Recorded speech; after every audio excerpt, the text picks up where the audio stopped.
अस्सलाम वालेकुम, मैं हूं शाज़ेब खानज़ादा। एक लंबे अरसे तक गैर यकीनी की सूरत हाल के बाद बिलाखिर कल रात खबर आई कि IMF और हुकूमत के दरमियान अगले माली साल के बजट अहदाफ पर इत्तफाक हो गया है और IMF प्रोग्राम की बहाली में हाल रुकावट खत्म हो गई है। हुकूमत को उम्मीद है कि अगले 2-3 दिन में IMF memorandum of economic and financial policy पर इत्तफाक हो जाएगा और उसके बाद स्टाफ लेवल मुआहिदा हो जाएगा। मगर इसके दरमियान में हुकूमत को कुछ मॉनेटरी टारगेट्स पर IMF के साथ इत्तफाक करना होगा, जिसके बाद IMF प्रोग्राम बहाल होगा और पाकिस्तान को तकरीबन $1 अरब IMF से और फिर मजीद रकम बैनुल-अक़वामी इदारों से और मुमकिन तौर पर दोस्त ममालिक से मिलेगी, क्योंकि हुकूमत को अगले माली साल के लिए $21 अरब कर्जों की अदायगी, $10 से $12 अरब करंट अकाउंट खसारे और उसके ऊपर $6 से $7 अरब ज़र मुबादला के ज़खायर को मुस्तहकम करने के लिए चाहिए, जो $9 अरब से भी नीचे आ चुके हैं। और इस हवाले से एक मस्बत खबर यह आई है कि वज़ीर ख़ज़ाना मिफ्ता इस्माइल ने कुछ देर पहले ट्वीट किया कि चीनी बैंकों के कंसोर्शियम ने पाकिस्तान के लिए $2.3 अरब के कर्ज की मंजूरी पर आज दस्तखत कर दिए हैं और ये पैसे अगले 2 दिन में पाकिस्तान को मिल जाएंगे। IMF प्रोग्राम की बहाली की तवक्को में कल स्टॉक मार्केट में तो 700 पॉइंट्स की तेजी देखी गई, मगर रुपया कल भी मजीद गिरा और आज स्टॉक मार्केट मजबूत खुली और रुपए की कदर में भी सुबह डॉलर के मुकाबले में ₹3.80 तक की बेहतरी आई, मगर फिर रुपया गिरा और कल के मुकाबले में मजीद 45 पैसे गिरकर तारीख की एक और कम तरीन सतह ₹211.93 पर बंद हुआ। और अब सवाल उठ रहा है कि हुकूमत ने IMF के मुतालबे पर क्या क्या मान लिया है। पेट्रोल डीजल पर 1 जुलाई से कितना टैक्स लगेगा? हुकूमती मुलाजमीन की तनख्वाहों में जो 15% का इजाफा हुआ, क्या वो वापस ले लिया जाएगा? क्या पेंशन्स में 5% इजाफे को भी वापस ले लिया जाएगा? खबर है कि अब हुकूमत का टैक्स टारगेट 7,004 अरब रुपए से बढ़कर 7,442 अरब रुपए होगा, यानी 438 अरब रुपए ज्यादा। तो इसमें तनख्वाहदार तबके पर टैक्स में कितना इजाफा होगा? जो 47 अरब रुपए का रिलीफ दिया गया उसका क्या होगा? 1 जुलाई से पेट्रोल और डीजल पर मजीद कितना टैक्स लग जाएगा, कितना इजाफा हो जाएगा? और बिजली और गैस की कीमतों पर भी क्या IMF से बात हुई है? इस पर बात करेंगे। वजीर खजाना मिफ्ता इस्माइल साहब हमारे साथ मौजूद है। मिफ्ता इस्माइल साहब, बहुत शुक्रिया शो में ज्वाइन करने के लिए। मिफ्ता साहब, फाइनली जाहिर है एक मजबूत खबर आई इस हवाले से, मगर इतलात यही है कि आपने कोई आसानी से नहीं माना है IMF, बहुत सारा ग्राउंड लूज किया है। मैं ज़रा जानना चाहूँगा एक एक करके, क्या सबसे पहले कि क्या वाकई जो तनख्वाह पे आपने रिलीफ दिया था कि 12 लाख रुपए तक कोई टैक्स नहीं होगा, अब वो 6 से 12 2.5% टैक्स होगा और ऊपर के स्लैब्स पर और ज़्यादा टैक्स होगा? जी शाज़ेब खानज़ादा साहब, मेरी ख्वाहिश थी कि इस पर टैक्स ना हो, लेकिन IMF का एक प्रोग्राम था जो आज से 3 साल पहले अब्दुल हफीज़ शेख साहब ने जो साइन किया था इमरान खान साहब के ज़माने में, उसके तहत ये टैक्स का ये रिफॉर्म्स करना था। हम आखिर तक वो कोशिश करते रहे, लेकिन IMF की भी एक बात थी कि आपको ब्रॉडन करना पड़ेगा टैक्स बेस, तो थोड़ा सा ये जो है ये कम आमदन वाले तबके के ऊपर भी टैक्स लगाना पड़ा है।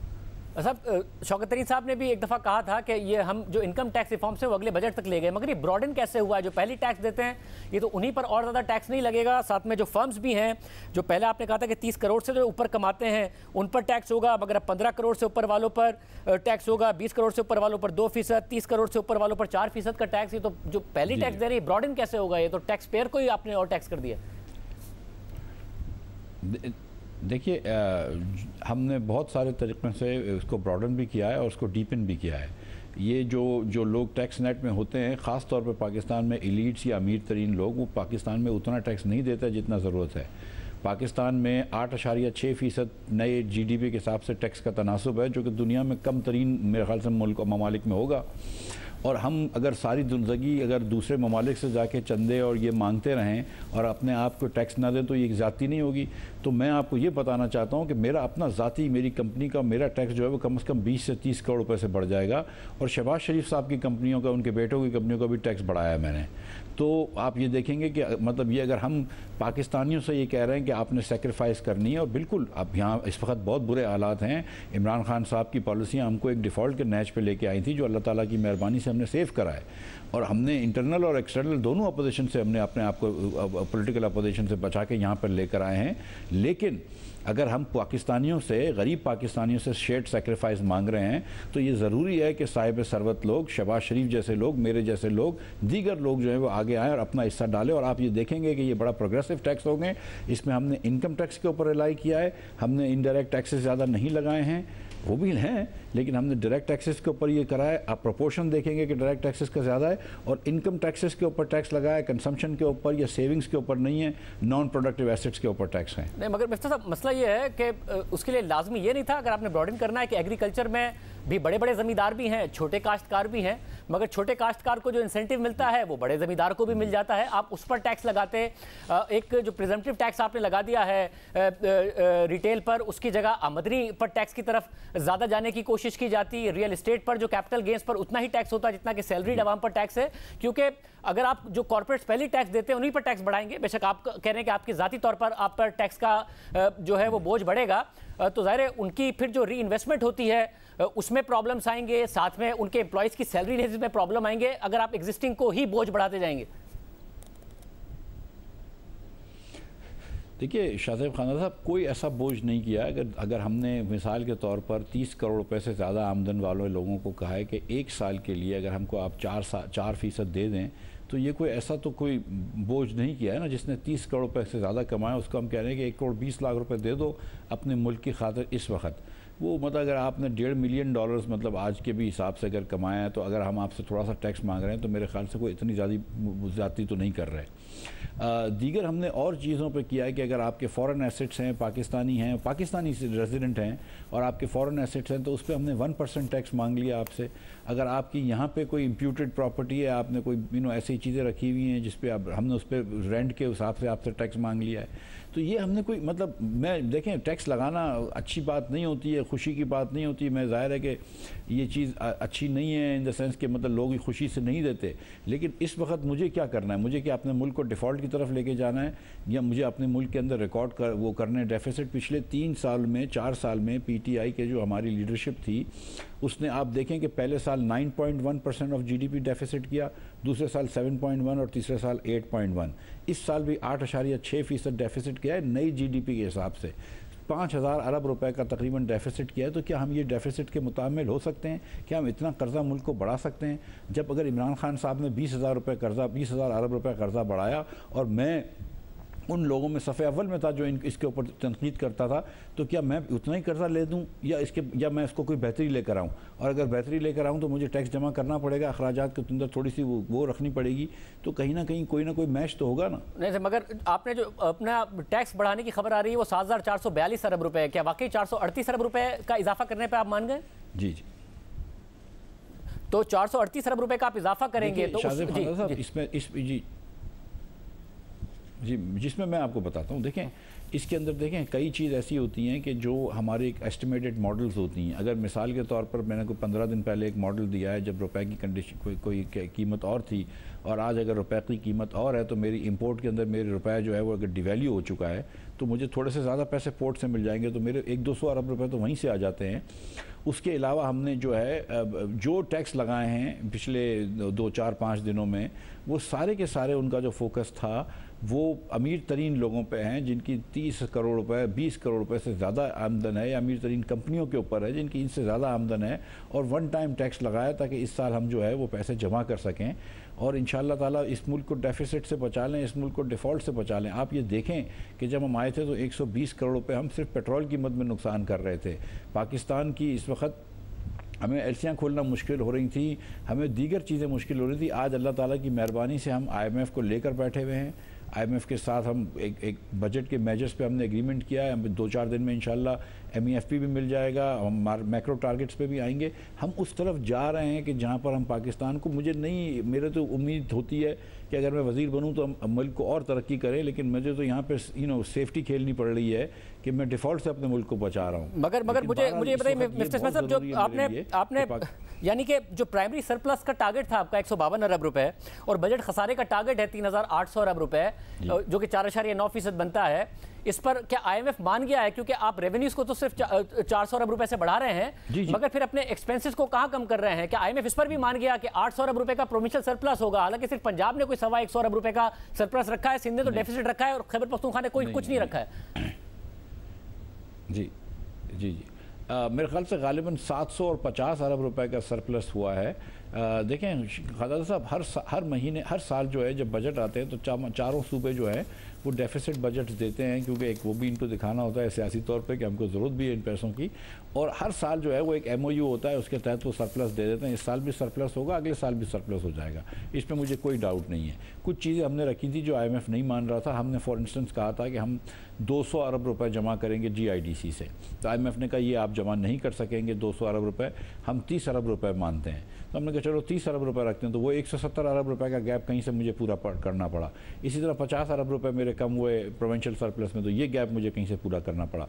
लेकिन जो 152 अरब रुपए का जो नंबर था 0.2% ऑफ GDP, वो नंबर पर तो हम खड़े रहे, उस पर आप खड़े रहे। यानी अगर इस पर मान के, मगर मसला ये कि जैसे पिछली हुकूमत ने 500 अरब रुपए का प्रोविंशियल सरप्लस रखा था और 570 अरब रुपए का, और 11 महीने में 371 अरब रुपए का सरप्लस आया, यानी कि टारगेट के मुताबिक नहीं आ रहा था। आपने उससे भी बढ़कर 800 अरब रुपए का रखा है। इलेक्शन ईयर है, आपको लगता है पीपल्स पार्टी कम खर्चे करेगी या हमजा शहबाज साहब वहाँ कम खर्चे करेंगे पंजाब में, या फिर खैबर पख्तूनख्वा की हुकूमत कम खर्चे करेगी और आपको 800 अरब रुपए का सरप्लस दे देगी?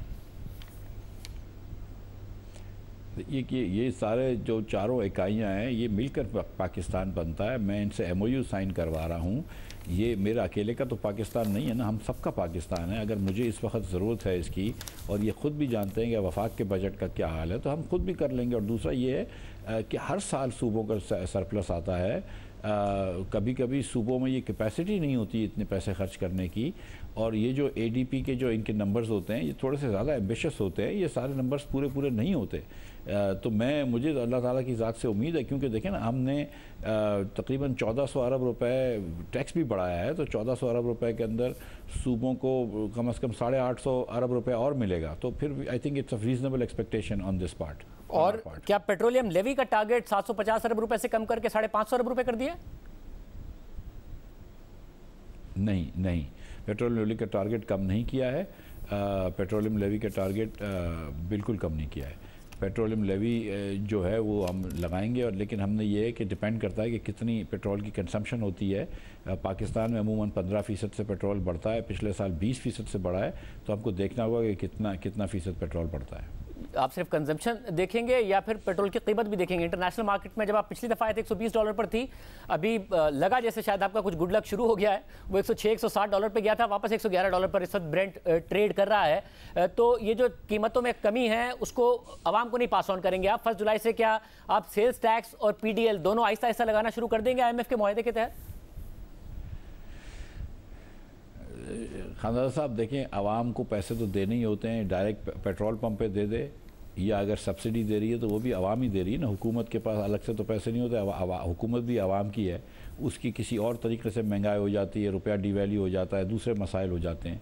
हमने ये करके देख लिया, इमरान खान साहब के ने करके देख लिया कि ये आवाम को एक इन्होंने दी थी सब्सिडी, और इसके बाद जब $90 से पेट्रोल $120 तक हो गया तो बहुत परेशानी हो गई है। मुल्क के जो फाइनेंसेस थे वो बहुत वीक हो गए।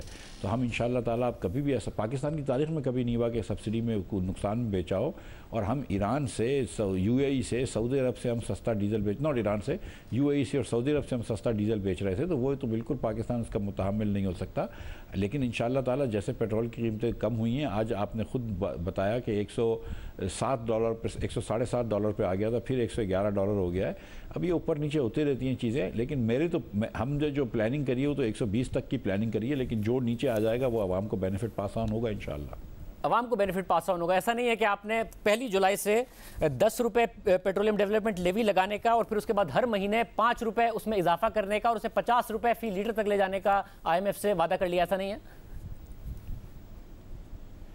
नहीं, बिल्कुल। देखें, गुजारिश मेरी सुने कि पाकिस्तान में जब शौकत तरीन साहब ने और इमरान खान साहब ने IMF से माहिदा किया था, तो और जिस दिन माहिदा तोड़ा था उस दिन पाकिस्तान में 10% टैक्स, सेल्स टैक्स था, और 10.5% सेल्स टैक्स था गालिबन, और 21 रुपये टैक्स था और 5 रुपये और बढ़ाने थे, लेवी थी।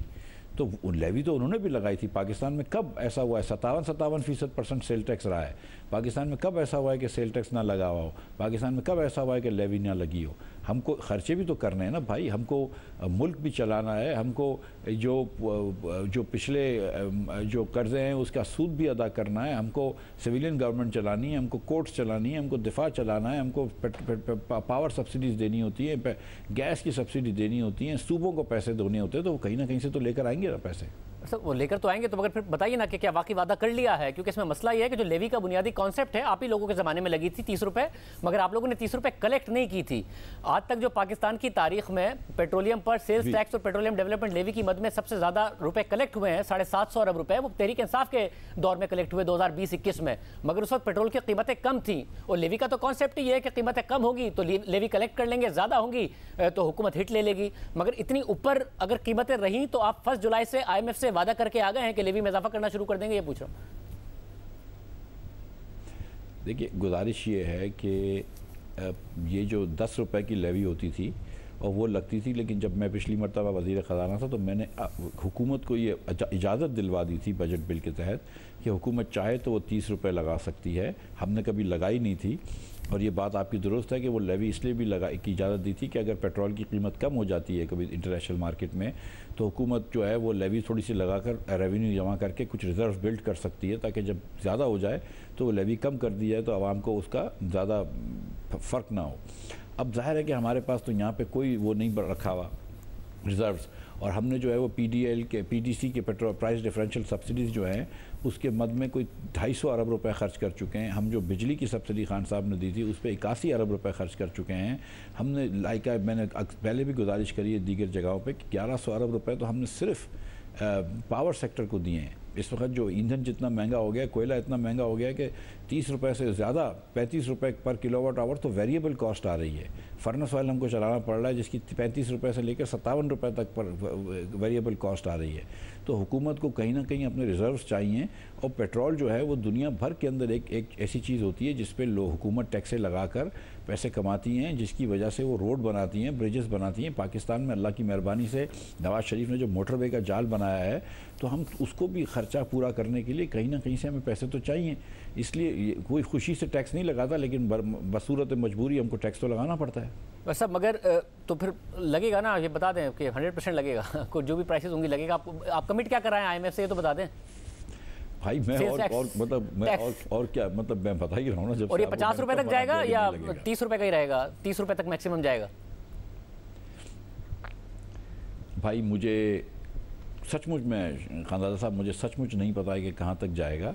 ये ऑल्सो डिपेंड्स ऑन के ऑयल की प्राइस क्या होती है, हमारे डॉलर की प्राइस क्या होती है, जनरल लेवल ऑफ इन्फ्लेशन क्या है, हमारे यहाँ रेवेन्यू की किस तरह वो आ रही है। अगर रेवेन्यू अच्छा आ रहा होगा दीगर सोर्सेज से तो हमारी ज़रूरत कम हो जाएगी, रेवेन्यू स्लो आ रहा होगा तो ज़रूरत बढ़ जाएगी। तो ये बहुत सारी अवामिल हैं, उसको देखने के बाद ये डिसाइड होगा। ये हर महीने डिसाइड होगा, ऐसा नहीं है कि मगर आज जो आपने कहा कि अगर जो दूसरी जगह है नवंबर में या फरवरी में क्या टैक्स होगा। आपने कहा कि अगर दूसरी जगहों से रेवेन्यू ठीक आ रहा होगा, अब ऐसा लग रहा है कि आपकी जो FBR है, क्योंकि शहबाज राना की स्टोरी थी कि 186 पर आपने बजट बनाया था, 186 रुपये डॉलर के मुकाबले में।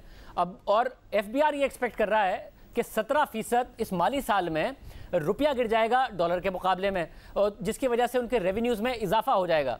अब अगर 211 रुपये की वैल्यू लगाएं 186 के मुकाबले में, तो 13-13.5% तो वैसे रुपया गिर चुका। तो आपके अपने टारगेट में रुपया क्या 217-218 का हो जाना है इस माली साल के आखिर तक, या फिर अनकरीब, जिसकी वजह से FBR का टैक्स कलेक्शन का टारगेट पूरा हो जाना है?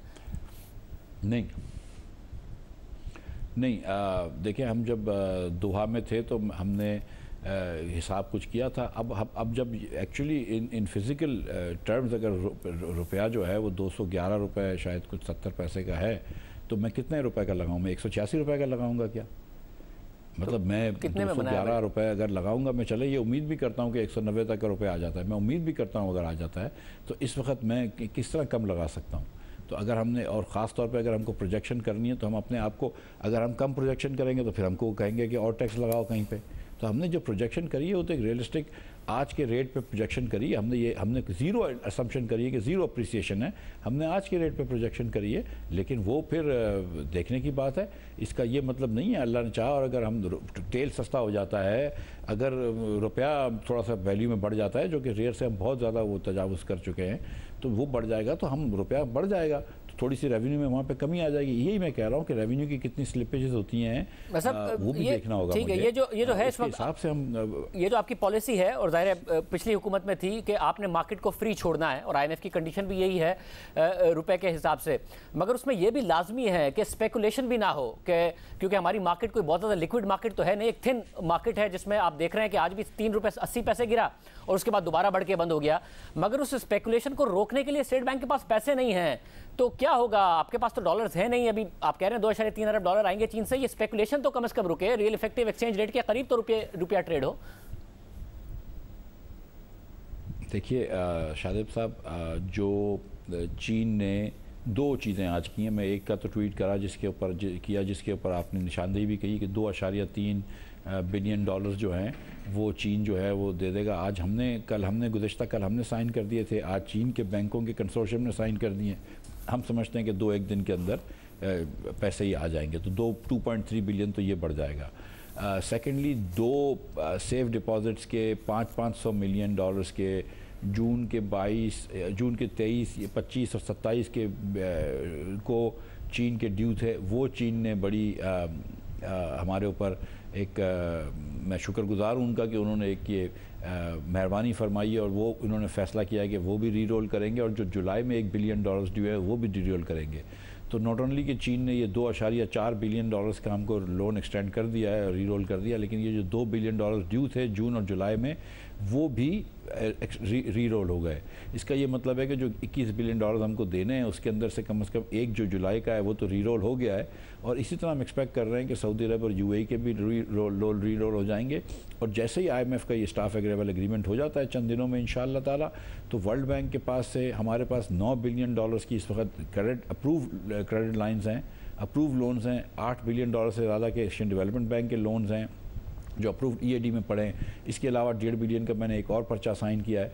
तो हमने हमारे पास इतने ज़्यादा फैसिलिटीज़ हैं कि एक मरतबा IMF से ये जब बहाल हो जाते हैं तो फिर हमें कोई ना कोई भी मसला नहीं आएगा। और मैं फिर भी ये समझ रहा हूँ कि इतनी महंगे तेल के अंदर भी इंशाल्लाह आप देखेंगे कि हम रिज़र्व बिल्ड कर लेंगे, और थोड़ा सा अगर तेल में कमी आती है तो फिर तो बड़ी आसानी से हम रिज़र्व बिल्ड कर लेंगे। मतलब क्योंकि आप जो रिज़र्व बिल्ड करना चाहते हैं उसमें आपके मुताबिक $21 अरब की बैरूनी अदायगियाँ पाकिस्तान को अगले माली साल में करनी है, 10 से 12 अरब का पाकिस्तान का करंट अकाउंट का खसारा होना है, यानी कि 32-33 अरब ये हो गए। मगर साथ में आप चाहते हैं कि कम से कम हमारे पास 15 अरब से ऊपर के रिजर्व्स हों, 6 अरब ये हो गए। तो आप एक्सपेक्ट कर रहे हैं कि पाकिस्तान को 36-37 अरब की फंडिंग मिल जाएगी IMF का प्रोग्राम बहाल हो गया तो?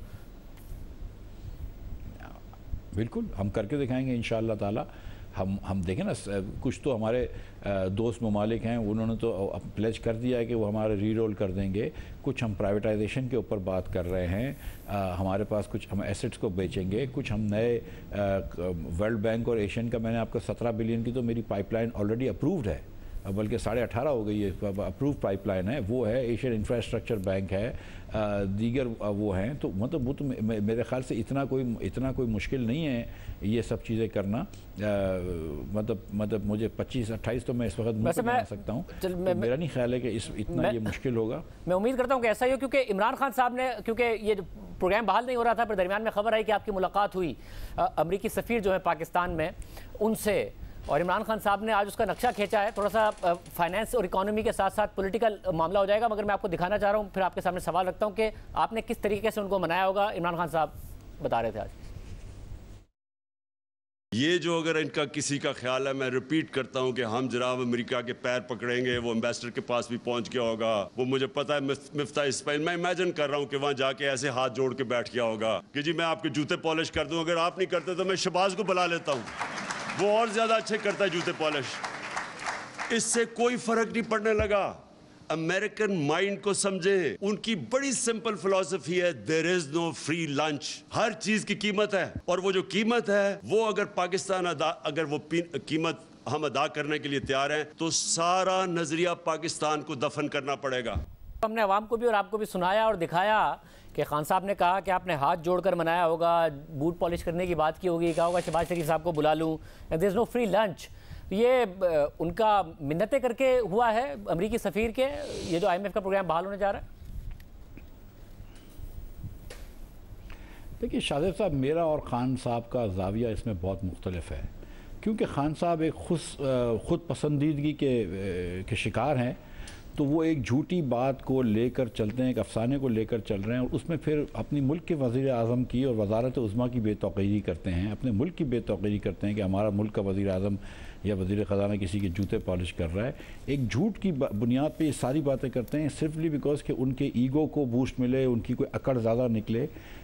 लेकिन ये सिर्फ ये इनकी जो ये ख़ुद पसंदीदगी का शिकार जो है इसकी वजह से कर रहे हैं, ना इसमें कोई हकीकत है ना इसकी क्या बात करें। मतलब ये पागल जैसी बातें हैं कि कोई जाके किसी के जूते पॉलिश कर रहा है, हाथ जोड़ के खड़ा है, मतलब क्या इस पर आदमी बोल सकता है। तो क्या जाके बोला आपने सफीर को? I don't know what to say. मतलब मैं बहुत सारे सफ़ीरों से मिल चुका हूँ। मैं पहले जो सफ़ीर से मिला हूँ, कल सुबह भी फिर मिलूंगा मैं चीन के सफ़ीर से, चार्ज अफेयर से पहले भी चीन की सफ़ीर से मिल चुका हूँ। मैं सऊदी अरब, UAE, कतर के सफ़ीरों से मिल चुका हूँ, इंग्लिस्तान के सफ़ीर से मिल चुका हूँ। मतलब ये क्या बात कर रहे हैं, एकदम बाजारी बात कर रहे हैं। अमेरिका का इन्फ्लुएंस IMF पर है, वज़ीर आज़म को ये ज़ेब नहीं देता। अमेरिका का इन्फ्लुएंस IMF पर है, तो मैं ये जानना चाह रहा हूँ कि क्या उस इन्फ्लुएंस को इस्तेमाल करके IMF का प्रोग्राम बहाल हो रहा है? अगर हो रहा है तो फिर ये सैलरीड क्लास और दीगर इन पर आपने क्यों मुश्किल डाली है? आपको मनाना चाहिए था कि जी हमें कम से कम इस वक्त बहुत महंगाई है, हमें ये इकदाम करने दीजिए। कल रात को 12:30 बजे जब ये बात हुई है तो वज़ीर आज़म पाकिस्तान का मुझे फ़ोन आया और मतलब दीगर मुस्लिम लीग के लोगों से मैंने मतलब लीडरान से बात करी, बिलावल भुट्टो साहब को मैंने मैसेज किया। मतलब हम यहाँ पूरी रातें लगाकर इधर काम कर रहे थे, हमारी मतलब परेशानियाँ थी। ये कह रहे हैं कि बस अमेरिकनों के जाके, मतलब इस तरह थोड़ी दुनिया चलती है। खान साहब का मतलब ये इसी चक्कर में तो रह गए ना कि नवाज शरीफ को जेल में डालो, शहबाज शरीफ को जेल में डालो, इसको जेल में डालो। मतलब इसी चक्कर में तो पाकिस्तान को 4 साल में इस नैच पर लेकर आए कि आप कह रहे थे कि हम कर्जा कम करने आए। जितना कर्जा तमाम लीडरान ने 71 साल में लिया, आपने उसका 80% ले लिया। आपने 4 मुल्क के ज़्यादातर डेफिसिट दे दिए। आपने मुल्क को तीसरे नंबर पर दुनिया के तेज़ तरीन महंगाई वाला मुल्क बना दिया। खान साहब ने तो गवर्नेंस की नहीं है। अजीब सी ये बातें करते हैं, इनके जहन के अंदर पता नहीं क्या ये भरा हुआ है खुमार के, मतलब ये कि इस तरह कोई पॉलिश करता है। मतलब सीरियसली इस किस्म की बातें, अखलाक से गरीबी बातें करना जो कि झूठी बातें हैं, कोई जेब थोड़ी देता है किसी इतने उम्र रसीदा आदमी को। मतलब आप उनको ज़ाहिर इनकॉम्पिटेंस का इल्ज़ाम देते थे, नाअहली का इल्ज़ाम देते थे, बट मिस्टर इस्माइल साहब आपकी गवर्नमेंट आने के बाद एक जॉब थी जो आपको वाज़े तौर पर पता थी, और वो था कि IMF का प्रोग्राम फौरी तौर पर बहाल कराना है। पहले आप लोग प्राइसेस नहीं पास ऑन कर सके, आप IMF से वादा करके आ गए, यहाँ पर नहीं किया। उसके बाद आपने बजट वो दे दिया जिससे IMF का इत्तेफाक नहीं था, और फिर बाद में आप IMF को मनाते रहे और पूरी मार्केट में गैर यकीनी की सूरत हाल रही, रुपया गिरता रहा, स्टॉक मार्केट गिरती रही। आपको कम से कम बजट उनके कंसेंसस में देना चाहिए था, क्योंकि आपको पता था एक ही काम करना है इस वक्त पाकिस्तान की मीशत को सहारा देने के लिए, और वो है कि IMF का प्रोग्राम बहाल कराना है। बिल्कुल आपकी बात दुरुस्त है, और IMF का प्रोग्राम बहाल कराने के लिए पहले हफ्ते ही मैं चला गया था। और ये बात अब सबको पता है कि मिफ्ताह इस्माइल ने कितनी मरतबा ये कहा है कि ये जो चीज़ें करनी थी वो करनी। और मैं अब भी ये समझता हूँ कि शहबाज शरीफ साहब को इस मुल्क की आवाम का शुक्रगुजार होना होगा कि उन्होंने इस मुल्क को डिफ़ॉल्ट से बचाया है, और पूरी हुकूमत ने इस मुल्क को डिफ़ॉल्ट से बचाया है। और हम लोगों ने बड़े कड़े फ़ैसले लिए हैं, हमारे पार्टी लीडरशिप ने, नवाज शरीफ साहब ने सारे बड़े कड़े फ़ैसले लिए। दीगर पार्टियों के अंदर पीपल्स पार्टी JUI ने बड़े कड़े फ़ैसले लिए। 120 रुपया हमने अगर डीज़ल में बढ़ाया तो ये करना आसान नहीं है। और जहाँ तक बजट की बात है तो आप ज़रूर कह सकते हैं कि ये मेरी गलती थी, लेकिन मैं अब भी आपको ये बताऊं कि 152 अरब रुपया जो मैंने सरप्लस दिया है वही सरप्लस दिया है। जो फ़र्क आया है वो ये है कि IMF कह रहा था कि हम नहीं मानेंगे GIDC को, IMF सरप्लसेस को नहीं मान रहा था, थोड़ी सी और दीगर चीज़ें थी, पेंशन्स की बातें नहीं मान रहा था कि कितनी बढ़ेंगी। उस पर थोड़े से नंबर्स का फ़र्क था जिसकी वजह से कुछ वक्त लगा। और ख़ास तौर पर जो वक्त लगा, सच्ची बात मैं आपको बता रहा हूँ, वो इस साल की स्लिपेजेस बहुत थी। जब लास्ट टाइम जब इनका छठा रिव्यू हुआ था तो इन्होंने इनको कन्विंस किया था कि हम 25 अरब रुपए पे सिर्फ 25 अरब रुपए का डेफिसिट करेंगे।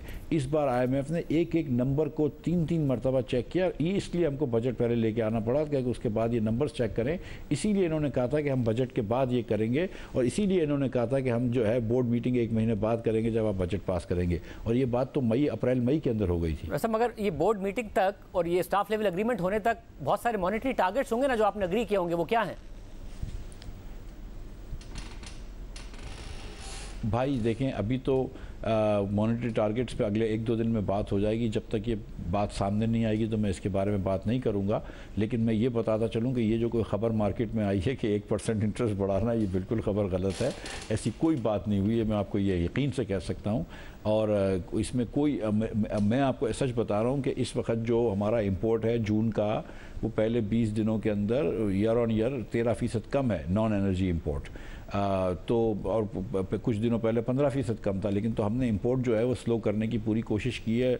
कुछ फॉर्मल इनफॉर्मल बैन्स लगा के हमने इंपोर्ट स्लो कर लिया है। मार्केट में तो मजीद इंटरेस्ट रेट बढ़ाने से मैं और मतलब वो करना तो स्टेट बैंक ने, मगर इसलिए मार्केट में है कि 14.25% का इस वक्त डिस्काउंट रेट है, मगर 15.25% से ऊपर काइबोर है कि मार्केट ने फैक्टर इन पहले ही कर लिया इस बात को कि 1% शरह सूद बढ़ेगी। और दूसरा इस वक्त जो टेंशन है वो ये है मिफ्ता इस्माइल साहब के इन्फ्लेशन के बारे में खबरें हैं कि जी 18-20% तक चली जाएगी।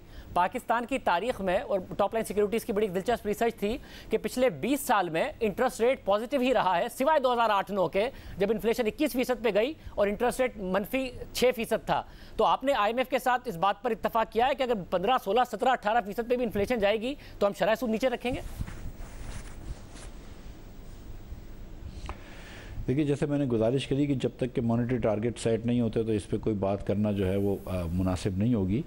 दूसरी बात यह है कि मैं आप जानते हैं कि ख़ुद भी एक इकोनॉमिस्ट हूँ, थोड़ा अर्से तक मैंने भी IMF में काम किया। तो ये चीज़ें, और मुर्तज़ा साहब हमारे जो गवर्नर स्टेट बैंक हैं वो भी एक इकोनॉमिस्ट हैं, तो हम लोग को भी ये थोड़ी बहुत चीज़ें समझ में आती हैं कि किस तरह इंटरेस्ट रेट्स मेंटेन करने चाहिए।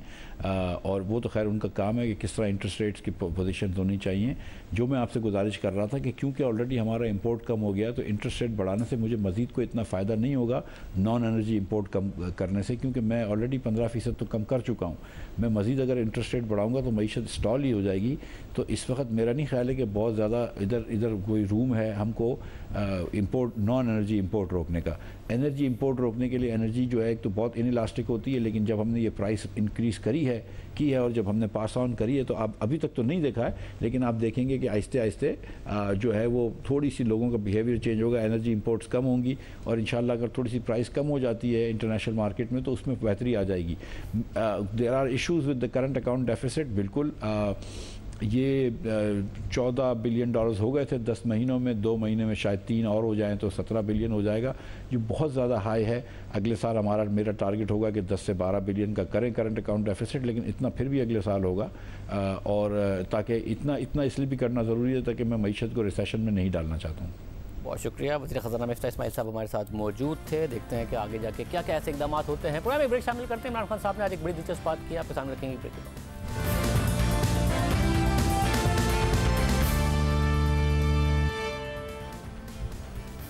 इमरान खान न्यूट्रल की बहस को एक नए लेवल पर ले गए हैं। न्यूट्रल्स को चौकीदार करार दे रहे हैं और उनसे सवाल किया है कि अगर मुल्क में डाका पड़ रहा हो तो क्या वो न्यूट्रल रह सकते हैं। वो कभी न्यूट्रल कहते हैं, कभी हैंडलर कहते हैं, कभी सिर्फ अमेरिका पर उनकी हुकूमत गिराने और मौजूदा हुकूमत को लाने का इल्ज़ाम लगाते हैं, तो कभी ये तासुर देते हैं कि इदारे भी इस साजिश में शरीक हैं और अब उनकी पार्टी ने बराह रास्त इल्ज़ाम लगाना भी शुरू कर दिए हैं। इमरान खान बार बार कह चुके हैं कि न्यूट्रल्स को सियासी मामलात में न्यूट्रल रहने के बजाय खुलकर उनका साथ देना चाहिए, यानी फ़ौज को सियासत में मुदाखलत करनी चाहिए, इमरान खान के हक में करनी चाहिए, क्योंकि बकौल उनके सिर्फ वो हक पर हैं। और आज इस्लामाबाद में रेजीम चेंज सेमिनार से खिताब करते हुए उन्होंने कहा कि मुल्क एक दोराहे पर है और न्यूट्रल गियर निकल चुका है। मुल्क में डाका पड़ रहा हो तो क्या चौकीदार न्यूट्रल रह सकता है?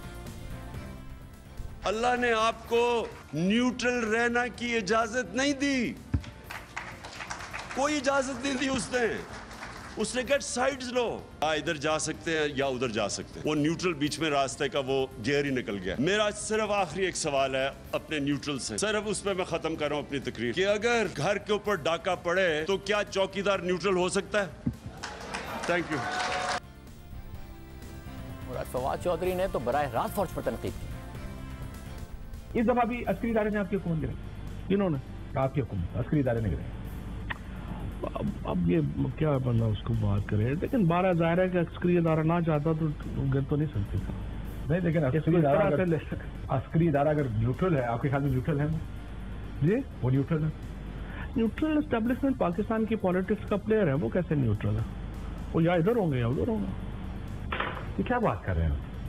पाकिस्तान की सियासत में वो ए पॉलिटिकल है? नहीं, कोई ए पॉलिटिकल नहीं है, लेकिन वो तो पॉलिटिकल प्लेयर है पाकिस्तान में। ये फैसला करना है उन्होंने अपना। देखिए, एक और इशू है, पाकिस्तान की जो 70-75 साल की जो तारीख है उसमें फौज और जुडिशरी दोनों पॉलिटिकल प्लेयर है। ये ऐसे ही हम कहें कि नहीं पॉलिटिकल प्लेयर है इलाहाबाद, दिल बहलाने के लिए हम कहना शुरू कर दें। मतलब जुल्फिकार अली भुट्टो जैसे शख्स को फांसी लगा दी इन्होंने, ये तो जुल्म की हद है, कोई मजाक थोड़ी है इन्होंने जो किया।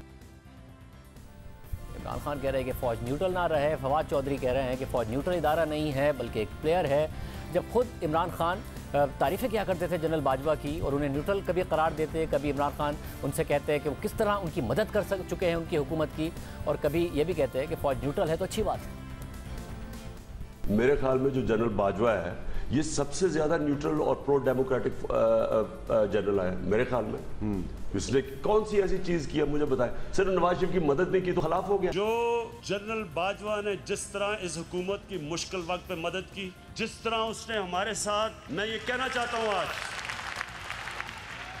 हमारे साथ अभी कराची में मदद की जब बारिशें आ रही थी, जो हमारे साथ कोरोना के अंदर पूरी तरह मदद की, जो हमारे पास जब मुल्क पे पैसा नहीं था, 2 साल पाकिस्तान की फौज ने असल में अपने डिफेंस एक्सपेंडिचर पे काट लिया क्योंकि उनको फिक्र थी कि पाकिस्तान के पास पैसा नहीं है। कभी ऐसे पहले नहीं हुआ। हर जगह सारी मेरी फॉरेन पॉलिसी तो आज पाकिस्तान की फौज और जनरल बाजवा हमारे साथ खड़े रहे हैं। देखिए, मुझे तो समझ नहीं आई कि इसमें क्या इस वक्त एस्टेब्लिशमेंट का है कि हम न्यूट्रल हैं, बड़ा अच्छा न्यूट्रल है। इसके अलावा इमरान खान ने आज वफाकी वजीर खुर्रम दस्तगीर के बयान पर एक बार फिर तनकीद करते हुए कहा है कि उन्होंने सोचा भी नहीं था कि नवंबर में किसे आर्मी चीफ बनाना है।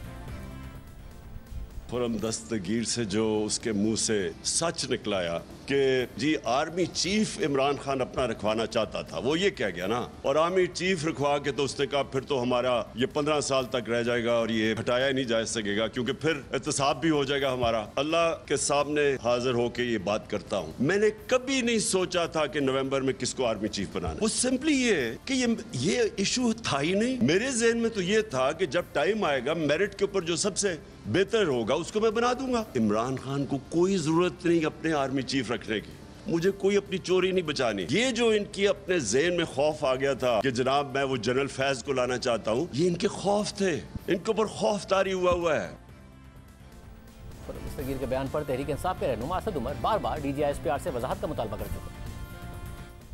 उन्होंने तो इल्जाम पाकिस्तान फौज के ऊपर लगाया है। वो ये कह रहे हैं कि नवंबर में जब आर्मी चीफ की अपॉइंटमेंट बदलनी थी तो नया आर्मी चीफ जो आना था उसके साथ मिलके आइन की धज्जियां उड़ाई जानी थी और लोगों को, सियासतदानों को झूठे सच्चे केस बना बनाकर उनको जबरदस्ती जो है सियासत से खारिज करने के लिए कहना था। ये DGISPR का कोई तो इस पर रिस्पॉन्स आना चाहिए। इतनी बराह रास्त फौज के सीनियर तरीन क़यादत के ऊपर इतना संगीन इल्जाम लगे तो उसका जवाब तो बनता है ना।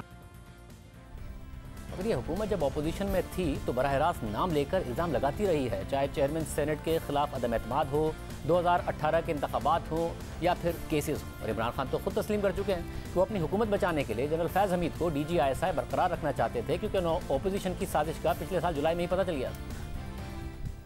मुझे पता चल गया था ये पूरी इंट्रीग कर रहे हैं नून लीग वाले, और ये इनकी पूरी कोशिश थी ये सारी सर्दियों में ये जो इन्होंने किया है, ये पिछली मुझे जुलाई से पता चलना शुरू हो गया था कि इन्होंने पूरा प्लान बनाया हुआ गवर्न कराने का। तो मैं नहीं चाहता था कि हमारा जो इंटेलिजेंस चीफ चेंज हो जब तक ये सर्दियाँ न निकले। मैंने तो अपनी कैबिनेट में, मैं तो ये ओपनली कहा था, ये छुपी बात नहीं है, मैं ओपनली कह रहा था कि जब मुश्किल वक्त है तो आप अपना मेन जो आपका इंटेलिजेंस चीफ है उसको चेंज नहीं करते क्योंकि उसी वो आइज और ईयर्स है गवर्नमेंट की। क्या DGISI का काम सियासत में मुदाखलत करके अपोजिशन से हुकूमत को बचाना है? इमरान खान गुज़िश्ता साल दिसंबर में अपनी हुकूमत बचाने के लिए तो अपनी पसंद का DGISI रखना चाहते थे, मगर इस साल नवंबर के लिए कह रहे हैं कि आर्मी चीफ अपनी पसंद का नहीं मेरिट पर लगाना चाहते थे। इस पर बात करने के लिए हमने तहरीक इंसाफ के मुख्तलिफ रहनुमाओं को प्रोग्राम में आने की दावत दी मगर कोई नहीं आया। इजाज़त दीजिए, अल्लाह हाफ़िज़।